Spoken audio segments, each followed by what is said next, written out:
जैसी करनी वैसी भरनी। गोनू झा यजमान के घर से लौट रहे थे। विदाई भी अच्छी मिली थी। रास्ते में ताजा मछली बिकते देख मुंह में पानी आ गया।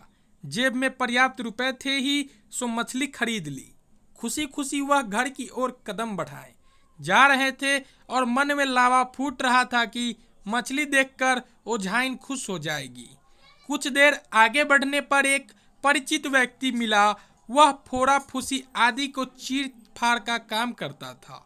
उसने प्रणाम पाती किया। नजर गोनू झा की मछली पर पड़ी और तुरंत ही गंभीर हो गया। गोनू झा ने उसकी गंभीरता पर गौर करते हुए पूछा, भाई सब कुशल है ना? उसने दुखी होने का स्वांग भरते हुए कहा, पंडित जी और सब तो ठीक है, सिर्फ एक बड़ी बुरी खबर है। गोनू झा ने शंकित होते हुए पूछा, कहो ऐसी कौन सी बुरी बात हो गई? उसने कहा, पंडित जी पंडिताइन अब इस संसार में नहीं रही। उन्हीं का दाह संस्कार कर कर लौट रहा हूँ। गोनू झा हक्का बक्का, कदम अब उठ ही नहीं रहे थे। मछली फेंक दी। खैर किसी प्रकार घर तो पहुंचना ही था। उन्होंने उदास मन से अंगने में पैर रखे कि ओझाइन सामने दिख गई। गोनू झा ने बार बार आंखों को मल कर देखा कि भ्रम तो नहीं हो रहा है।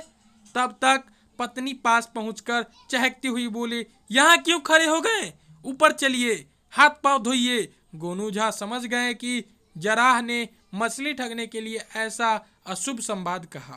खैर उनका स्वभाव विनोदी था, इसलिए उसके साथ व्यवहार पूर्ववत ही रहा।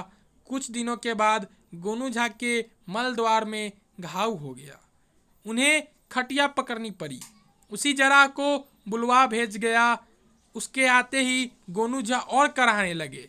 फिर पास बिठाकर बड़े प्यार से बोले, भाई मेरा घाव शायद पक गया है, उसका मुंह निकाल दीजिए ताकि बह जाए।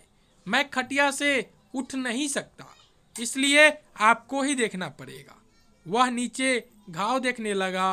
गोनू झा ने देखा कि अब मुंह ऊपर करके घाव में चाकू लगाने ही वाला है कि उस पर मल उत्सर्जित कर दिया। वह छीछी करता नदी की ओर भागा। आशा करता हूँ कि आपको ये जैसी करनी और वैसी भरनी वाली बात समझ आ गई होगी कि कैसे उसने उससे ठगा मछली तो इसने उसे छीछी करवा दिया।